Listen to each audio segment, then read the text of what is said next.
দুইজন ব্যক্তি কৃষ্ণ কৃপা পাবে না, লিখে নিন, স্টাম্পে লিখে নিন, মহাপ্রভু লিখে দিয়েছে, রেজিস্ট্রি করে দিয়েছে এই শব্দ দুটো মহাপ্রভু বলেছেন, দুটো কারণে জীব কৃষ্ণ কৃপা বঞ্চিত হবে, কৃষ্ণ পাবে না। সেই দুটো কারণ হলো জিহ্বার লালসায় যে ইতি উতি ধায়, জিহ্বার লালসায় যে ইতি উতি ধায়, শিষ্ণ উদর পরায়ণ কৃষ্ণ নাহি পায়। যার জিহ্বার লালসা আর যার কাম বেগ দমন হয়নি, এই দুই ব্যক্তি কোনো কল্পেই ভগবান পাবে না।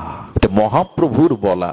জীবনের সবথেকে বড় সর্বনাশ, সে শরীরের মনের সর্বনাশ ডেকে আনে জিহ্বার লালসা। আজ পর্যন্ত মানুষ যত নিচে নেমে যায় তার প্রধান কারণ এই দুটি, কাম এবং জিহ্বার লালসা। কোন সাধককে এই দুটি জিনিস নিয়ন্ত্রণে আনতে হবে। তবে নিয়ন্ত্রণে আনার জন্য জিহ্বার লালসাকে জয় করতে গেলে গোবিন্দের অধরাম